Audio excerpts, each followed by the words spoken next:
What happens when a 17-year-old creator builds his entire career off disrespect, illegal stunts, and chasing attention at any cost? Do they eventually realize they've gone too far? Or do they double down until the entire internet turns against them? Unfortunately for everyone watching, Rakai chose the second option, because his obsession with attention didn't just grow his platform, it slowly pushed away everyone around him. Do you stop now? Like what? You gonna just stop taking too much L's, bro? You just... Today, we're taking a look at the rise and potential downfall of one of the most controversial young creators on the internet. And if you enjoy these type of videos, please make sure you're subscribed. I post breakdowns like this just about every week. Now, if you somehow avoided Rakai's content, consider yourself lucky, because Rakai's content represents everything wrong with modern day streaming.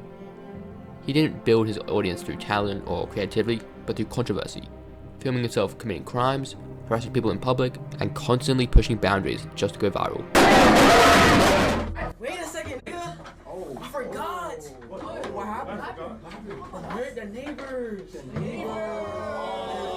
What's your brother? Why you snitch? I'm so disappointed. And the worst part, from Rakai's perspective, it doesn't matter what he's doing, as long as people are watching. One moment that really shows his mindset, which is pretty recent, was his appearance in a MrBeast $1 million challenge video. But here's the thing, this didn't make him more popular, it made people hate him more. After Spanish creator Elrubis lost the challenge, Rakai didn't show any respect. He mocked him, taunted him, and turned what should have been a big moment into another controversy. The backlash was instant, and it didn't just stay on YouTube. The Spanish community went after him hard, flooding his comments, spamming socials, and even sometimes sending death threats.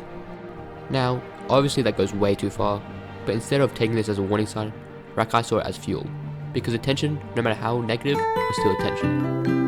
But eventually, this kind of behavior doesn't just affect your audience, it affects the people around you. And one of the biggest examples of that was his relationship with Kai Cenat. At one point, Kai was one of the only major creators willing to give Rakai a chance, bringing him into streams, giving him exposure, and trying to help him grow. But Rakai didn't just waste the opportunity, he completely burned it. One of the biggest controversies came from when Rakai mocked a video of Kai opening up about his mental health. few months I've been struggling with mental health out of self-doubt and fright of pursuing goals that I really want to achieve. Nigga watch anime one time, now you got mental health problems, gang.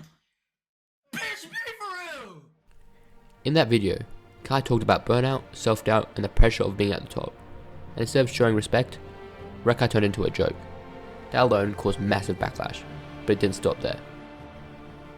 Rakai had already built a reputation for reckless behavior, doing things like shooting a gel blaster at a female streamer eye, dangerous driving on stream, and constantly clip farming by creating over-the-top situation, all for attention.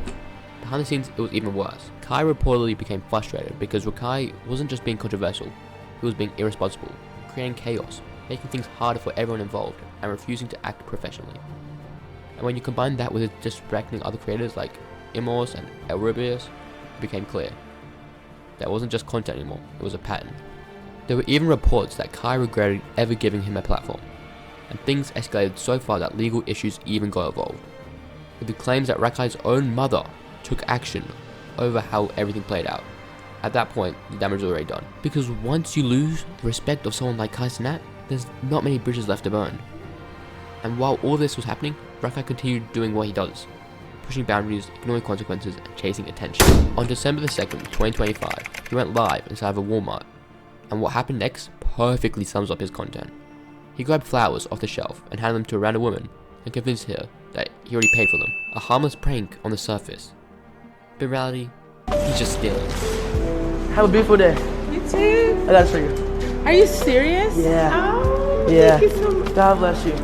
Did you already pay for it? Yeah, I did. Oh, thank you. Alright, have a good day. God bless you. Just another example of crossing the line for content. This resulted in a 31-day ban. But like every time before, it didn't change anything. Because in March 2026, he managed to top it by leaking the phone number of an NBA player, LaMelo Ball, live on stream. Another ban, another controversy, another step up, further in the same direction.